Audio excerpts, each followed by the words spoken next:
Hey, we are live, and it is a Ask Me Anything with Brian Keene. And I was saying AMA with Brian Keene, but then somebody told me on my Patreon, nobody knows what AMA means. So I don't. Everyone did.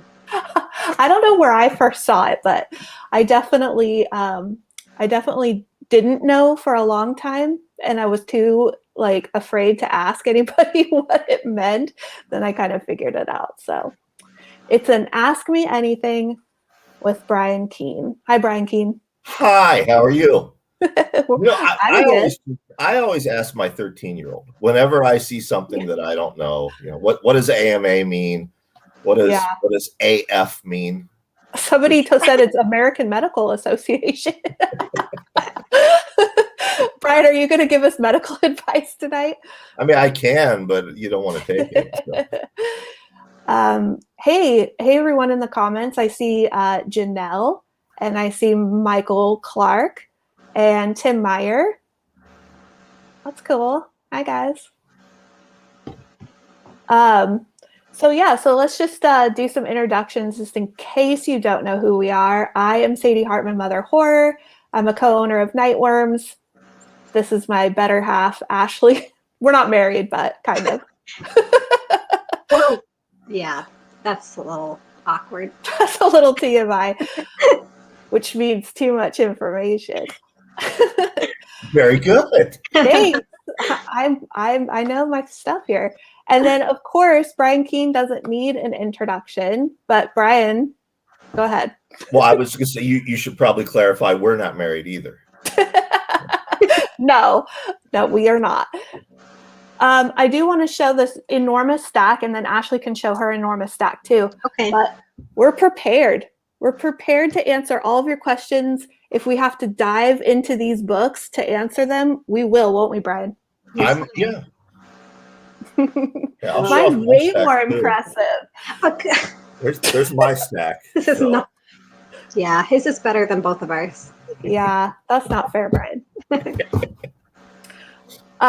Also, quick housekeeping. I want to let you know that you guys are totally welcome to hang out and drink beer and chat and be weird over there in the YouTube chat, but also ask questions because this is an Ask Me Anything session. You have free and total access to Brian Keene. It's not on Twitter, so you can say anything you want and no one is going to subtweet you or retweet you unless, they're also I never agreed to that. So make it as awkward or as not awkward as you want. Also, we are giving away, if you ask a question, a copy of With Teeth by Brian Keene. This was released by Death's Head Press. It is available now. It is a horrifically terrifying vampire novel. I was scared. I have to admit. This one freaked me out. Brian, is this the first vampire novel you ever wrote? First one of that length. I've done, I guess, 2 short stories with vampires, but yeah, that's the first anything with vampires, anything of length. Yeah.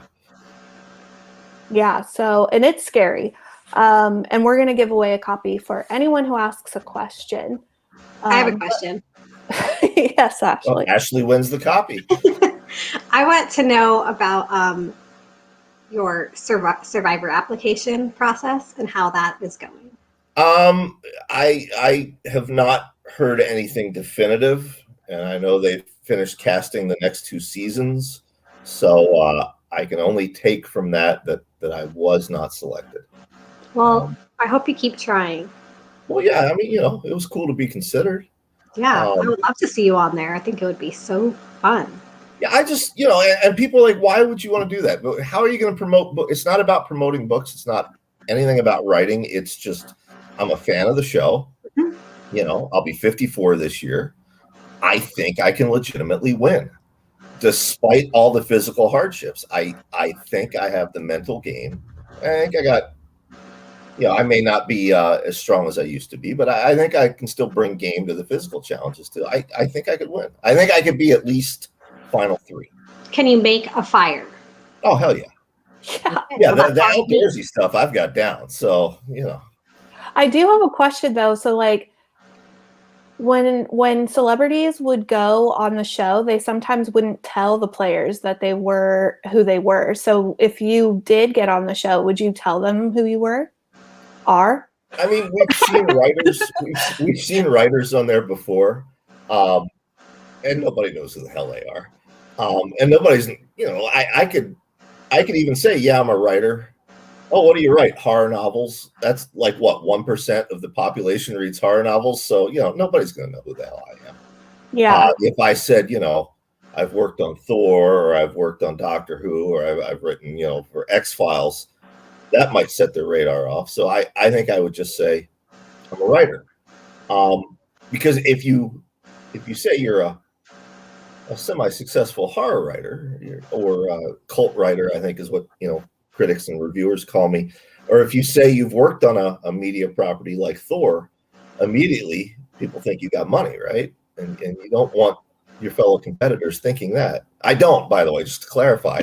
Otherwise, I wouldn't be going on Survivor. Yeah, I mean, Dan and I watched it. I had never seen Survivor ever, like when it was airing and it was like, in its first season and everything.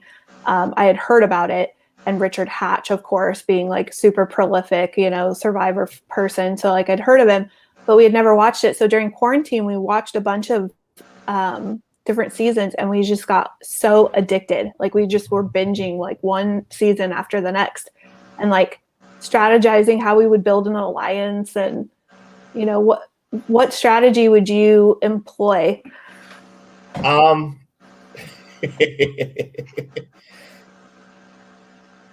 I'm thinking about what I can say, because the thing in real life, I actually know several Survivor contestants, and I also know some folks who work on the production behind the scenes. So I wouldn't want to give anything away. But if you remember in the early seasons, Lex, one of my favorite players, and he's a good guy, and Jonathan Penner, it would be sort of I would be an old school player. I wouldn't be like these Zoomers and these millennials that are playing now. No offense against either of those generations. You're fine people. It's just you play a different game. I would go back old school because they're not used to that. Yeah,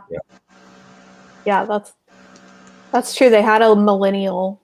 The Gen X or Gen X. And it's a very different game. With those generations playing. Yeah, for sure. So let's get to some of your patron subscriber questions. Okay, cool. And then Ashley, I don't know if you want to keep an eye on there, and if you see a question, just let me know. Okay, and then I'll pop it in. Okay. So one of your patrons asked, with the release of the 7, you've written a story that's got characters you've been writing about for a long time, since you are a much younger and less mature and experienced person. So my question is, have those characters aged, matured, or evolved in your head over that same time, or are they like comic book characters staying the same age over many decades? They haven't. That's a great question. Plus I want to learn more about the 7 anyway. So I mean, they haven't aged in my head. For viewers who don't know, the 7 is it's going to be called My Dark Tower. That's what everyone's going to compare it to. But it's actually, I would argue that it's probably more along the lines of Marvel Comics Secret Wars or DC Comics Crisis on Infinite Earths, the big crossovers they would do in the 80s. It's my big crossover. It's something I've been planning since I wrote my very first short story. I always knew everything I wrote was going to be interconnected in this, this one shared continuity. The reader wouldn't always see the connections, but I would. And I knew that fairly early on that one day I would get around to writing this series, and it ties everything together. So yeah, there's more than 7. There's a bunch of characters from different stories, different books, but there's 7 main characters.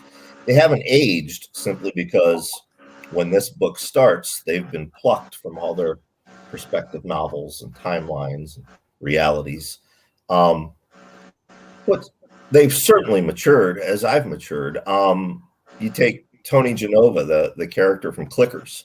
I first created him in a short story I wrote, Jesus, probably 20 years ago with Mike Oliveri, and he was just this two-dimensional mob fixer. And when Jesus and I started using him in Clickers, he got some depth to him. But it wasn't until late 40s, early 50s that I started thinking, this guy has no family. He's got no life outside of his job. Like, what's he really going through? And that's the type of maturity that you can only bring to a character once you have that maturity yourself. I always point at Stephen King's Just After Sunset. My favorite King collections, Night Shift, Just After Sunset. They're written by the same author, but they're also written by two very different writers. Night Shift is Stephen King as a young man, and it's a young person's fears, a young person's views on the world. Night Shift is written by an author who's in the autumn of his life, who's faced down mortality, who knows the next time he might not win. You see that reflected, and I think you're probably starting to see that reflected in my newer stuff as well. Certainly in With Teeth. Yeah, that's so cool that you're taking the characters and pulling them out of their respected worlds and putting them together. That has got to be something like huge for your longtime fans. Like, oh yeah, I mean, they're losing their minds. Yeah, I mean, and the cover is awesome. Like Janelle said, I looked at the cover and it does have more of like a Infinity War style look to it. It's really cool. And also, just for everyone, there's a ton of links that I popped into the description so that you guys can click on all of that stuff. Brian Keene's website is so thorough, I have to say. Like, there's a few authors in the horror community who just have like their shit together so hard. Like Stephen Graham Jones pops like everything onto his blog, Demon Theory. Like, you can go there and you can just find all of his appearances and everything. Brian Keene makes sure that he like updates his fan base through newsletters. You can sign up for his newsletter. His website's super comprehensive. All of his books and all the different formats are like laid out. It's really cool. I love when authors have a good media presence. Thank you. So there's a question here. How many whips do you think you have right now? I always say whips. Are you supposed to say WIP? Works in progress. Yeah, works in progress. It's kind of like AMA. It could be American Medical Association. It could be SPA. That's a good question. Let me look up here at my whiteboard. So we teach something in my interview at Cemetery Dance. The public now knows I'm working on something involving Stephen King and Richard Chizmar. So that's one project. Working on a novel called Invisible Monsters. So that's 2. Working on a novel called Monsters of Saipan with Weston Oaks. So that's 3. And I'm also heavily revising a very old novel, actually my second published novel called Terminal, which I'm going to re-release just in time for the holidays this year. So 4 works in progress right now. Wow, that's a lot. Well, and I mean, look, privileged is not a word that I really care for, but I acknowledge I'm speaking from a privileged position. I get to do this for a living. Okay, so this room, I'm in here 8 hours a day. This is where my time clock is. It's where my break room is. I've got 8 hours a day that I can devote to that much stuff. I'm all too aware that's a luxury most writers don't have. And there's days where I don't get around to working on all of it. Because something comes up, somebody says something stupid on Twitter. I was going to say, how much of that time is spent on Twitter and how much is spent on writing? I have Twitter open in the background, and occasionally I'll glance over at it. Just, I need a break. I need to think about the next scene. I'll glance over, see what's going on. If a reader has asked me a question or made a comment, I always try to reply. If I don't have time to reply, I may just like the tweet. I figure it's an acknowledgement that I saw it, you know. But it's not like I'm camped out on there just waiting. I was gonna say that break. You're trying to like have some calm down time, and might not be the best. Yeah, I mean, I'm very much a creature of habit. Get up at 5, work out in the morning, have my coffee, and basically read the news and see what's going on in the business until about 7, and then I start writing at 7. I take a break around 2 and usually go for a walk, a hike. And then the evening is my relaxation time. But for those daylight hours, I'm working. It's a lot easier now that my youngest son is 13 because he can occupy himself. Today he was sitting in the office right on the other side of this wall, writing all day, which is kind of cool, So yeah. I don't feel guilty, And then when I take that 2 o'clock break, I'm dad the rest of the day. We're doing, father and son stuff. So he's interested in writing too? He is. It's interesting. He's grown up, knowing other writers, not just writers, but directors and actors and special effects people. He's met a lot of people in the industry. And some of his friends are the children of people in the industry. And he takes a lot of knowledge away from that in a way that I certainly didn't have at his age. He told Mary and I guess about 6 months ago, he said, I think I'm going to be some type of creator when I grow up. It may be writing, it may be video games, but first I'm going to go to college and take engineering because I need a day job because writers don't make money. How many 13-year-olds have the presence of mind to think that way, Yeah, that's cool.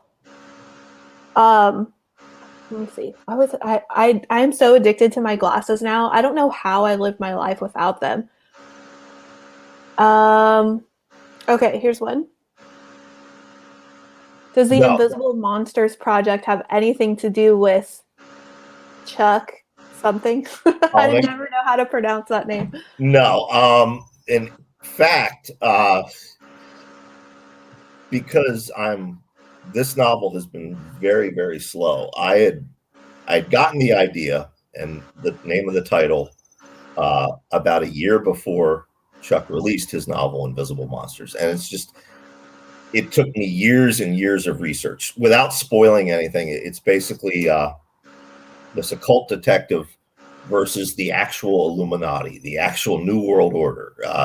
Depending on whether you're a progressive or conservative, or a centrist, your idea of who that may be may change. None of you are right. I have the definitive Illuminati, but it took years and years of research and reading all these conspiracy books and figuring out how I wanted to basically weave this grand conspiracy narrative together. And I didn't start writing it like full speed until this year. So there's another novel out there called Invisible Monsters. But that's okay. My novel is nothing like his. And it sounds good. I love Illuminati stuff. That shit's wild.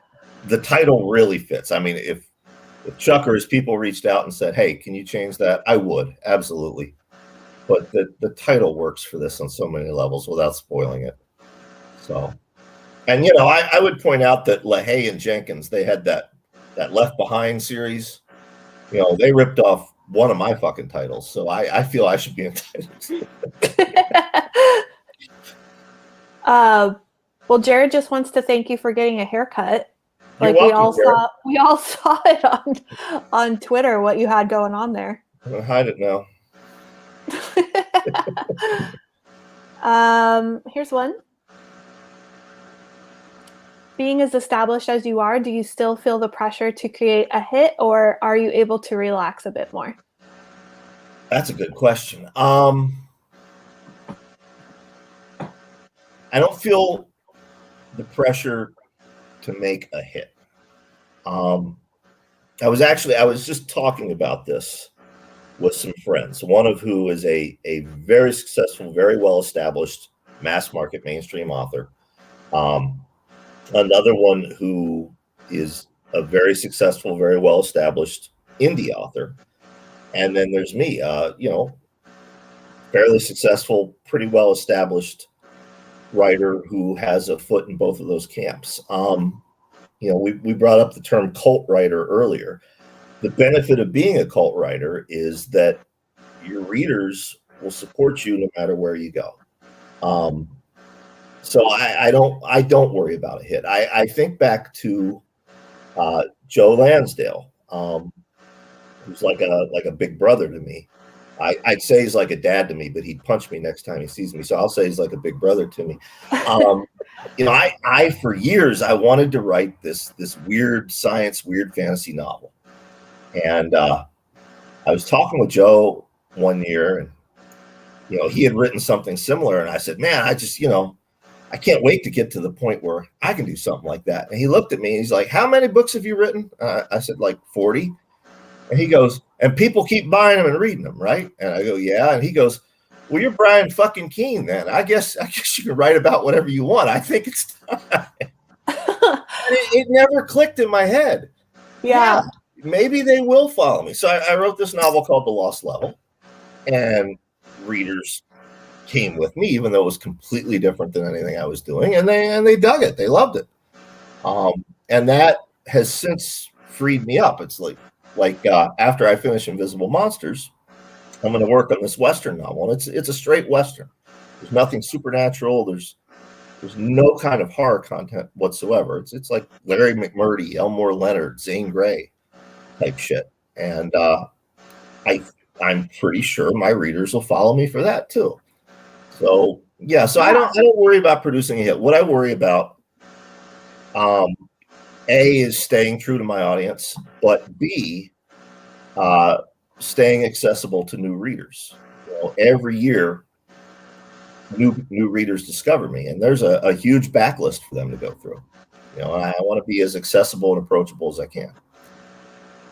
Well, you definitely do have a cult following, because when we did our first Brian Keene package, you brought us so many new people who were like down for anything that you did, and we were super thankful for that. They're ride or die, and I appreciate it, man. Was this our first?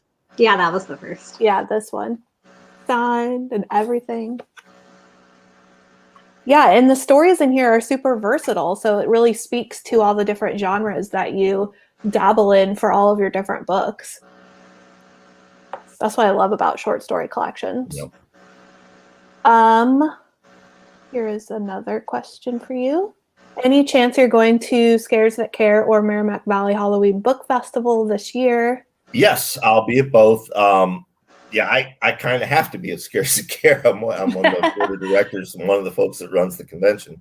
And I will be at Merrimack Valley as well. And I've got 3 other appearances this year. I'm taking it easy. Maybe I sound paranoid. Maybe I sound like I've got trauma. I don't give a fuck. I'm not yet ready to head back out and do one of these cross-country tours that I'm known for. I don't trust it. I'm not convinced that this virus isn't going to fucking mutate again and come back around and hit us. I'm vaccinated. My kid is vaccinated. Everyone I love and care about is vaccinated. So we're going to have a good summer. And I'm going to do a couple signings here and there. And then we're going to see what happens this winter, But yeah, I'll be at both of those. At Scares, as always, I'm not there to sign. So I won't have books for sale. But if you bring books from home and you come up to me and say, hey, Brian, will you sign my books? Absolutely. I'll be happy to. Happy to do that. Merrimack Valley, of course, I'll have a table and I'll have books for sale, and I'll sign anything you bring from home as well. So when things do get back to more normal-ish, would you come out towards Washington so me and Sadie can have like a Nightworms signing? Next year, you know what? Let's do a Nightworms exclusive. Next year, Mary San Giovanni and myself, we're not going to do a cross-country tour, but we're going to do a West Coast tour because we don't get out there enough. We're going to start in San Diego. We're going to work our way up to Washington. Yes. 2 weeks. You heard it here first. Yeah, 2 weeks. I think it's 16 stops in 2 weeks. So, yeah, you can't say that, you didn't have a chance. Yeah, that's awesome. I mean, Ashley and I were always wondering, like, we have so many bookstagrammers and so many like horror fans that live out this way. I mean, we ship, quite a few packages just within our immediate area. Yep. So California, yeah, Oregon, Washington. Yeah, totally. That's awesome. I used to sign in Seattle and Portland every time I had a book out. Because it's just both are just fertile ground for readers, particularly for horror. And then, when I did End of the Road, Seattle was the one part of that nationwide tour where I had one of my sons with me, is my oldest son. And he's a guitarist, and, he's big into Kurt Cobain. And, I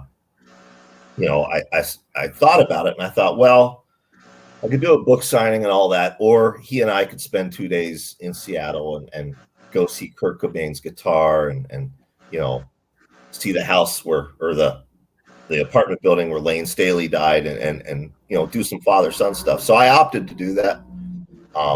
So yeah, long story short, I'm overdue for Seattle. So yeah, definitely next year. Nice.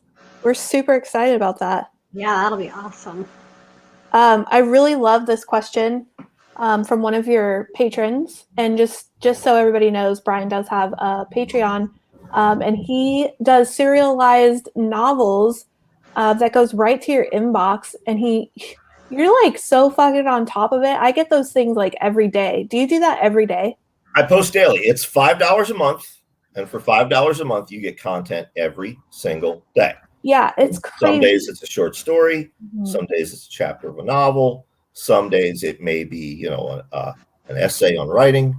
But yeah, that's the deal. And, honestly, I mean, if we want to get into the financials of being a writer, last 2 years, Patreon has been my number one source of income at the end of the year. You tally up everything for the IRS, and it's like, okay, this publisher paid me this much. Audiobooks paid me this much. Patreon, I mean, I'm making almost $2,000 a month off Patreon. So that's great. Clearly, that's a venue I'm going to keep, working at. That's great. Your patron Trevor asks, you have introduced us to a number of wonderful new voices in horror over the years, such as Rachel Autumn Deering and Wes Southard. Who are you currently excited to break out in the genre that we should know about now? That's an unfair question. It's a great question. I always worry when I answer that question because I know I'm going to forget somebody, and I forget somebody every single time.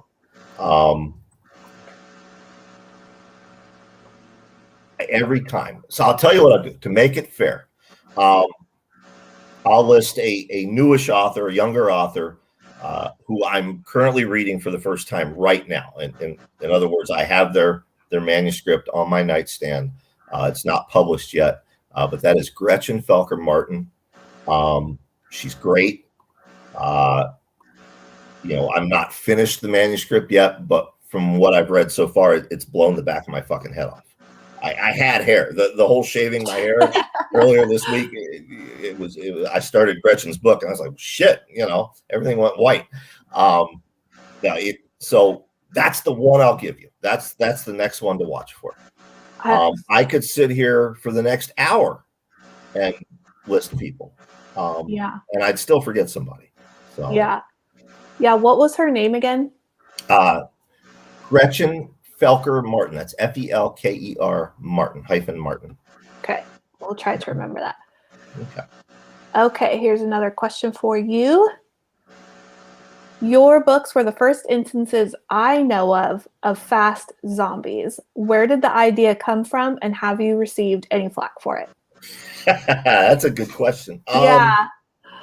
It's weird. I started writing The Rising in 98, 99. And I didn't know it because I didn't know these guys. There was a guy about my age named Danny Boyle who started having this idea for a movie 28 days later. And there was this other guy, Robert Kirkman, who started having this idea for a comic book called The Walking Dead. Okay, they all come out within a year of each other. They all feature similar elements. They all have a woman of color as a prominent character. They all have a parent-child dynamic in there. They all deal with the military gone bad. And none of us knew each other. So, call it zeitgeist, call it Alan Moore's idea space, but obviously the three of us had tapped into something. But for the fast zombies, I grew up just watching Romero's Dawn of the Dead and Day of the Dead over and over and over again. Love those movies, love them still. But I also really loved Return of the Living Dead. And I thought, man, what if you took Romero's zombies, but gave them, some of the humor of Return of the Living Dead and made them just mean and nasty like the Evil Dead, which aren't zombies. They're spirits inhabiting dead bodies. So the idea started gelling. And, when I started writing The Rising, and I got to the goldfish scene, and I gave it to somebody to read, and I'm like, tell me if this sounds stupid. And they're like, no, this is fucking bonkers, but you need to do more like this.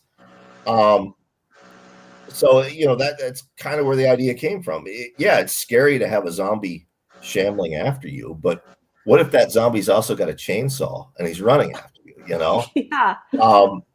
But yeah, I have gotten flack for it. My favorite flack is from George Romero himself. First time I met George, we're at this party, and Greg Nicotero, he comes over, he says, hey, you want to meet George? I was like, oh, yeah. So he takes me over to meet George, and he's got on like this vest, like almost like a fisherman's vest, this green vest. And Greg introduces us, and I tell him, oh, you're a big inspiration on me, and he pulls out a fucking paperback of The Rising and asks me to sign it.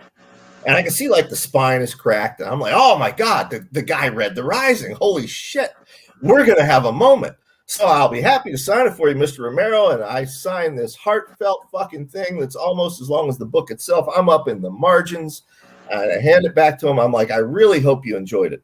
And he gave me shit for, it felt like 20 minutes. It was, in reality, it was probably 2 minutes. For he just got on me about fast zombies. And it was glorious. And then after that, the next convention I saw him at, he says, I got something to show you when we're setting up. And I go over, okay, what? And he holds up this t-shirt, Fast Zombies Suck. And all weekend long, he'd sign an autograph, he'd sell a t-shirt, and he'd have them come over to my table and show me their shirt. That's hilarious. Because they were buying books while they were doing that. But that's where I got the idea for the short story, Fast Zombies Suck. It was all because of George. That is hilarious. I love that. He was a great guy. I mean, he was a Pennsylvania blue collar guy. He never forgot his roots. He never forgot where he came from, and he never stopped helping people coming up behind him. He was a good dude. I mean, who's to say like what the rules are for monsters? I mean, they don't exist, so you get to do whatever you want. Just because source material says they shamble along, and just because what who wrote the Twilight series? I can never remember her name. Stephanie Meyer. Yes. Meyer. I mean, she made her vampires sparkle, and then in the beginning of White Teeth, you say vampires don't fucking sparkle. So it's right. Like, and I want to clarify, because I've gotten some shit for that online. I'm not bashing Twilight. I'm not bashing Stephanie Meyer readers. I will never shame you for what you like in bed, as long as it's legal and consensual. And I'll never shame you for what you're reading. Twilight is not for me. I don't have to read it to know that it's not for me, but I'm not going to fucking make fun of somebody for reading it. But my character was definitely not a Twilight fan, and he wanted you to know that vampires don't fucking sparkle. Yeah, it definitely seemed more like a voice from the character and not you. Ashley gets to answer this question first, Brian. Sorry. That's okay. For readers new to your work, which novel would you recommend as a good primer or that stands out as your personal favorite? Well, I'm definitely hands down gonna have to say Castaways. Yeah, that was our first. This was probably, I think we read this together. Yeah. And Yeah. it was our first one, right? I think so. Yeah. We had the same copy too. But yeah, I love this one because this is what made me realize that Brian was a huge fan of Survivor, and I was a huge fan of Survivor. So when I read it, I was like, oh my God, this is so fun, because I could just totally envision it. And so then I was like waiting for the next season of Survivor and hoping someone got murdered, but that never happened. Yeah, I loved it too. I love that there were characters that you could root for, just like in Survivor, where you're just like, oh, I hate that guy. He's such an asshole. And then some of them you were like, oh, I hope that that person lives, you know, like I want to see them to the end. There was like some guy who was like super cussy and just like hilarious, and we like loved that guy. But yeah, it's just a super fun book. I mean, it's brutal and there's a lot of bad things happening. But yeah, content warning. Castaways is just a giant trigger warning, and I'm not making light. If there's a particular trauma in your life that you really do struggle with, chances are it pops up in Castaways. Yeah, I actually say that a lot for different horror, because I mean, some, like if you're going to read Christopher Triana or like, you know, some different authors, there's just like, you know, Jack Ketchum. A lot of horror. Yeah. I always compare Castaways to like Off Season. So it's like those two are just bad. They're bad. I mean, you know, Ketchum and Lehman, I would not have a career without those guys. You know, it was Dick Lehman who introduced me to the editor and the publisher who eventually bought The Rising, my first novel. And it was Jack Ketchum who, in a bar, took my contract for The Rising because I didn't have an agent. And people don't know this. Ketchum was an agent himself before he became a writer. He negotiated my contract for me in exchange for some whiskey. I wouldn't have a career without those guys. I love them. I fucking miss them every day. But yeah, that was Castaways was my tribute to Dick Lehman. You know, I wanted to write a Richard Lehman novel, and that was it. Well, yeah, my selection would be a little bit different. Mine would be Ghoul. And I always recommend this one to people who like coming of age horror. This one also has like, you know, some triggery stuff in it because the ghoul is very ghoulish. But I absolutely love children when they have to encounter human horror and also, you know, creature horror and stuff. So, you know, you think of like It with Pennywise, but also the kids dealing with bullies and their own trauma in their lives. And then also, you know, Ghoul is the same, where it's like they've got this horrible evil entity stalking the town, but they also have to deal with, you know, stuff at home. So it's a really good book. Ghoul is a very personal novel. It's certainly one of the most autobiographical things I've ever written. I mean, I played with the timeline. The book is set in 1984. By then, I was a junior in high school. You know, the age of the characters in the book, that was me in the late 70s. But it's pretty much me and my friends and what we went through. We didn't have a ghoul in the cemetery next door, but a lot of that other shit, you know, inspired by real life. I would pick a third one. Sadie says Ghoul. Ashley says Castaways. I would say The Complex. Oh, I've heard a lot of good things about that one. I don't have one. It was really good. Thank you. Yeah, that novel pretty much saved my career, quite frankly. You know, I talk about an end of the road after J.F. Gonzalez died. I was done. I was burned out. I didn't want to do this shit anymore. And it was Stephen King who unknowingly kind of kicked me in the ass and got me back into it. But the Complex was what came pouring out. I think I channeled a lot of what I was struggling with into that novel and put a gun to my head. I'll say it's one of the best things. It's not one of the best. It's one of the things I'm most proud of as far as fiction goes. Let's put it that way. Then I guess I have another book to buy. I wonder if my husband's watching, because he's going to be like, no, she can't buy anymore. Buy two. Yeah, oh, sorry, Ashley, go ahead. Oh, I was just going to say that both of the books that Sadie and I recommended are great summertime reads. Like if you're looking for something to give you like island vibes or just any coming of age is a summary to me. So both of those, like add them to your list. For sure. There was one book, Brian, that you mentioned in a group chat or it was Twitter or something. I don't remember exactly where I saw it, but it's a book that you did with Bev Vincent. Oh yeah. Dissonant Harmonies. Yep. Mm-hmm.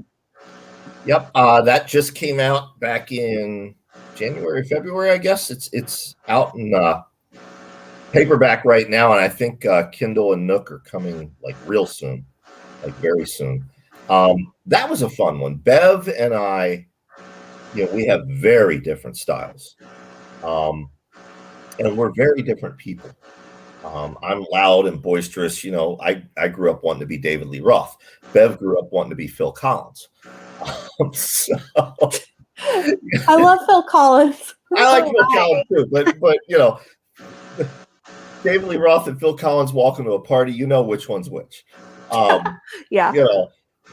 But Bev and I are very dear friends. We're close friends, and we both listen to music when we write. And while we have some musical tastes that overlap, we both like Genesis, we both like Alan Parsons Project, we both like Springsteen.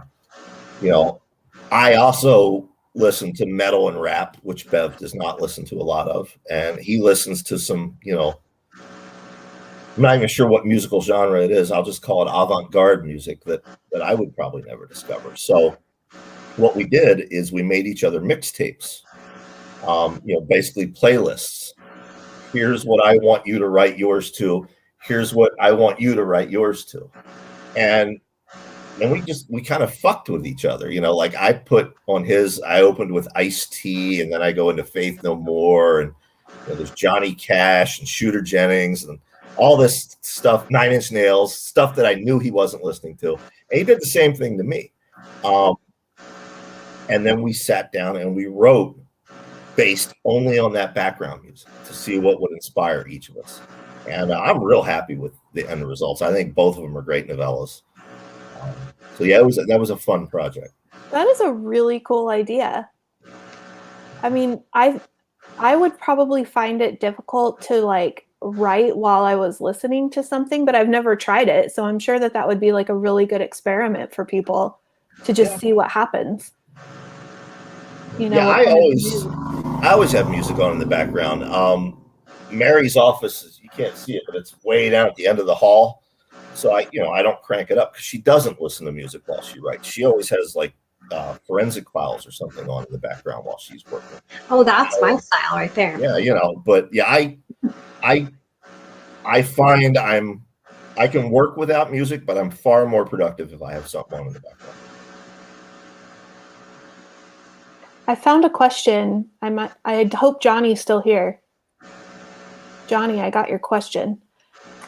Have the adaptation rights for The Rising expired? If that's a thing that happens, and after the sequels and expanding lore, would you consider it being adapted to a series or a film?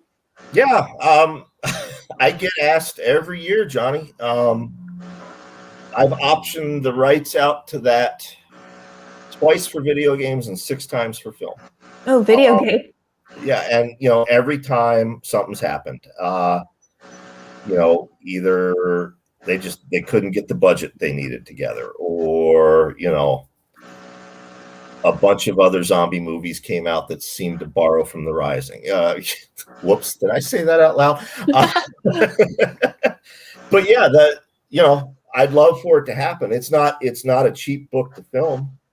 I thought it was going to happen right before the pandemic, but then the pandemic happened and everything shut down, and now the rights have expired again.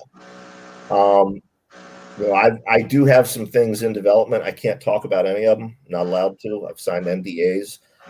There's going to be a couple more movies coming up soon. But The Rising isn't one of them. I desperately wish it would. A good friend of mine, Jed Shepard, y'all might know him as the producer on Host, which was like the #1 movie on Shudder last year.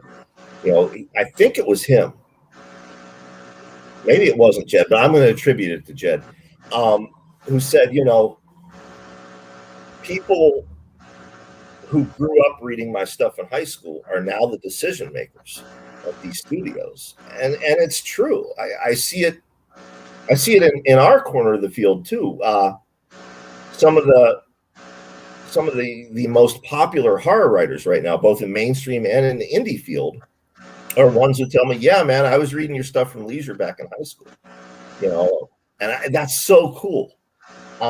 So I have to think that, as these people are getting positions of power in studios, that someone's going to be able to get together enough of a budget to do The Rising Justice, and we'll see it. I may not live long enough to see it myself, but y'all should get to see it. Yeah, I mean the effects that they can do, like, for that movie, that zombie movie that had just come out recently on Netflix. I mean, it wasn't like the greatest plot, or it didn't have the greatest character development, but I thought the zombies looked great. It's like they've come a long way with CGI for some of this stuff, because I mean, CGI used to just be so stupid. I'd be like, there's nothing scary about obviously a computer generated monster or a creature. Like, it just doesn't look real enough. It just doesn't, it's not threatening. But I think the effects were great in that latest zombie movie, so it's plausible, I think. There was a question. Can you highlight that my husband is watching and ordered me the complex? What? He's in the comments. I love that. That's so cool. Thank you.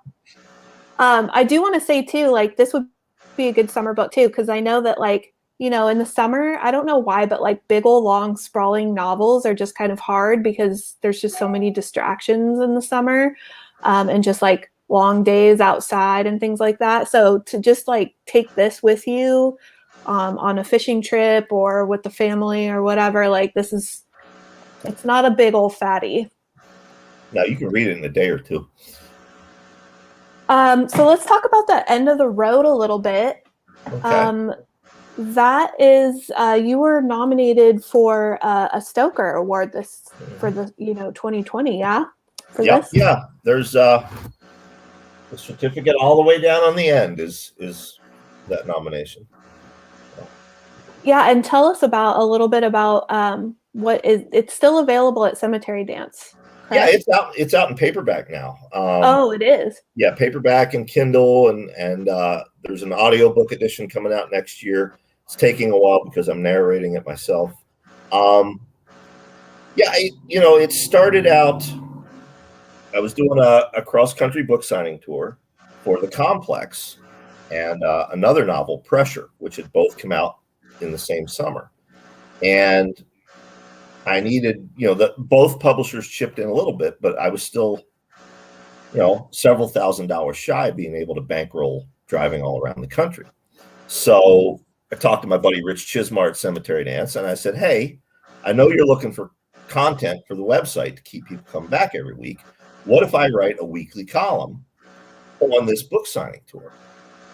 And he's like, I think that's a fun idea. Yeah. So, here's some money. Go do the tour.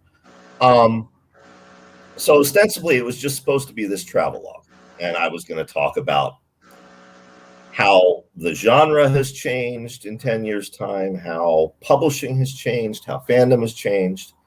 And very quickly on, I realized that I've got an opportunity here to talk about everything that's happened in horror fiction since Stephen King's Danse Macabre. Danse Macabre is a fantastic resource. Younger folks, if you haven't read it and you want to understand horror fiction up to the 80s, read that book.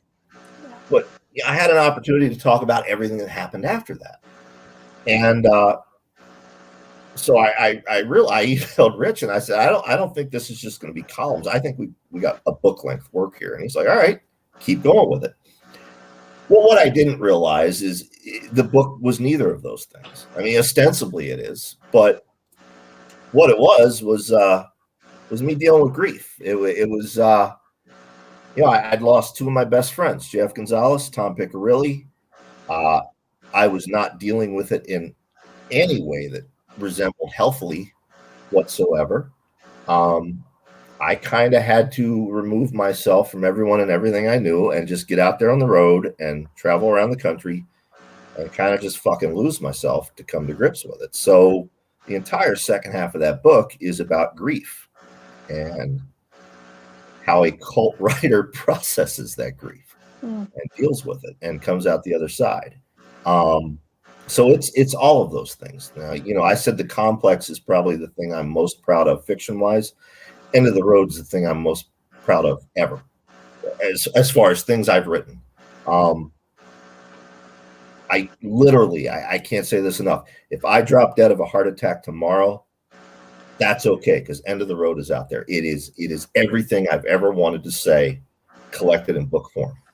Wow, that is a huge plug for that book. Yeah, I've made my peace with it. I mean it. If I die tomorrow, you want to know what I thought about something? It's right there, End of the Road. It's all there. Well, Ashley and I need to buddy read that because I gave her a copy for, was it your birthday or Christmas? I don't remember. One of those. I don't know. Yeah, birthday or Christmas. And then I won a giveaway from Brian and got a copy for myself. So we're going to have to buddy read that.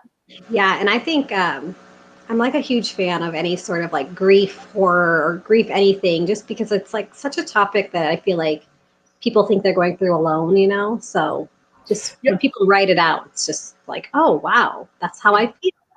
Absolutely. Yeah. I was just reading an interview Stephen King had given. I can't remember who it was. Earlier this week, I read the interview. I believe it's a couple months old, though. And he was talking about that, he was talking specifically about Lizzie's story and how it's a horror novel addressing grief. And, End of the Road is a nonfiction horror book addressing grief. But it really got me thinking, as odd as it is, I don't think that's something we as a genre, as a field, tackle that much. And I think maybe we should start looking at the different aspects of grief a little bit more. Yeah, I'm always looking for those types of books. I just made a little list of, I think I found 10 that I thought fit the genre. So, but I'm always looking for more because people really like that subgenre of horror. Yeah, and speaking of Ashley's list, you guys got to follow her on Spookish Mommy on Instagram and Twitter because she's always putting up like these little recommendations for haunted house books or summer books or, like she said, grief horror. Yeah, yeah. No, it's good, and she has a TikTok now too, so she's all hip with the kids on TikTok. I cannot do TikTok. I don't understand that. I reserved my name there. I signed up for it just so nobody can go on there and pretend they're me, but I've never used it, and I never intend to. Oh my God. My husband looks at videos on there, and I swear they play the same, like, 10 songs. I'll be like, why are they playing Watermelon Sugar High for, like, the 50th time? And he's like, I don't know. It's one of the TikTok songs. What's the TikTok song? Ugh, fart. Yeah, it's weird. Janelle has a question I think is a really cool little quickie here. Or I think we're going to try to wrap things up in a few minutes, but we have time for some of these questions. Rapid fire, Brian. Rapid fire. What is the book that made you want to become a writer? It was comic book, Defenders issue number 33 by Steve Gerber, art by Slavi Sven. Oh shit, that's specific. 1976. Oh my God, I love it. Go get it, people. Rapid fire. Rapid fire. Let's see. Here's another one. Oops, lost it. Why are they so hard? Okay. Have you ever written something in your fiction to make a point about something you feel strongly needs exposure? Fiction as activism. Absolutely. We talked about the complex earlier. It's all about tribalism and the divisions in this country that I think are ultimately going to lead to our downfall. What did you say? The complex. I thought we were doing rapid fire. Sorry, I was like trying to listen listening. and scroll the questions at the same time. I am. I mean, without getting political, I'm center left, folks. I'm not far left wing. I'm certainly not far right wing. I'm center fucking left. I'm what they used to call a moderate. And I believe we have to find ways to talk to each other and coexist with each other. And the complex is all about that. It's about the people who live right next door to you that you don't know shit about, and maybe you ought to take the time to learn. Yeah, no, I totally agree with you. And I like that about the complex because they were all like totally different people coming together in a moment of survival. And I think that, just for a quick plug for this too, during the pandemic, I mean, I think like empathy was just off the charts. I mean, I was watching the news all the time, more than I ever have before, and just seeing different stories of people who had loved ones, you know, in hospitals and they couldn't visit. And then you hear another story about, you know, just people who couldn't reach out and have anyone to come and visit them or bring them groceries, or they were just stuck in their place. Brian has this book that was on Thunderstorm. This was a limited, right? They're gone now? Yeah, yep, they're sold out. Yeah, so this is Stories for the Next Pandemic. Do you want to tell it? Like, so this says it was written during the pandemic. So did you just, this is what you did the entire pandemic? Yeah, they were all short stories written during 2020. You know, I'd write them for Patreon, put them up on my Patreon. You know, because basically everything I write now, it goes up on Patreon first. Like Invisible Monsters, the novel. You know, somebody asked about works in progress earlier. I serialize the first draft, so I write a chapter. The next day, it's up on Patreon. But yeah, Stories for the Next Pandemic. It was all stories I wrote during the pandemic. The first story in the book was written in March when things were just starting to kick off here. I wrote it on a train ride home from visiting Joe Hill and Chris Golden for a weekend. And the last story in the book was written right before the end of the year. And I mean, not all of the stories in the book have to do with the pandemic, but some of them are certainly influenced by it. You know, there's a lot of isolation in there, a lot of pandemic themes. It's making me tear up a little bit because, I mean, I'm just like sitting here thinking about the fact that, like, I just went to a baseball game on Thursday night.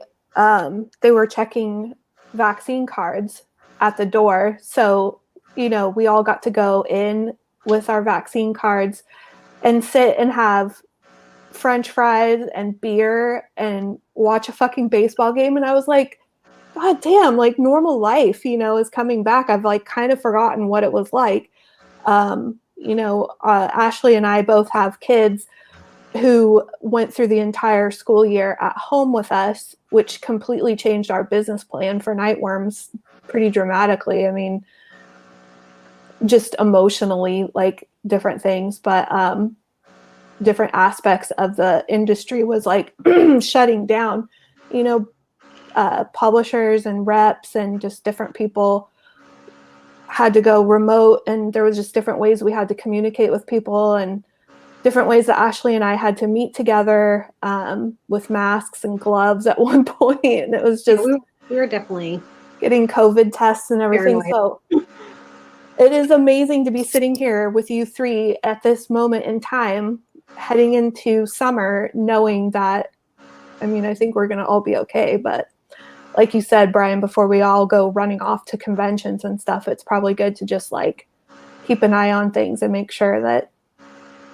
walk before you run. But, you know, I'm a country boy and I'm a prepper. People make fun of me for being a prepper, but, you know, guess who had fucking toilet paper last year? Well, none of y'all else had it. But, you know, no, you walk before you run. I hope we've seen the tail end of this thing.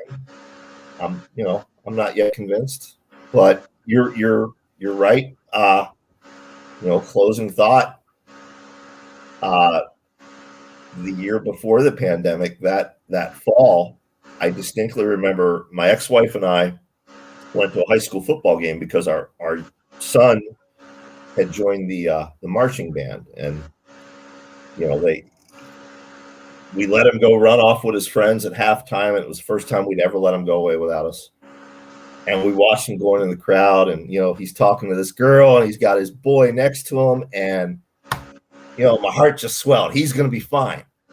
Fast forward 6 months in this fucking pandemic, and he spent an entire year with Mary and myself and his mom, and for a little bit, author John Urbansick, and that was it.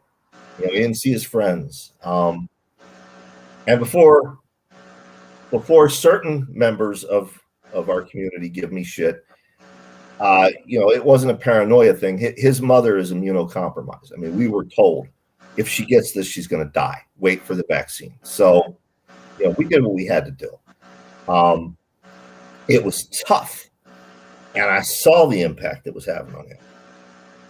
There wasn't shit I could do about it, except try to stay engaged and try to keep him occupied. He's now fully vaccinated. Last week, he did his first social event. He went to a party at a friend's house, and they swam, and it was nice to see him being a 13-year-old again. I know.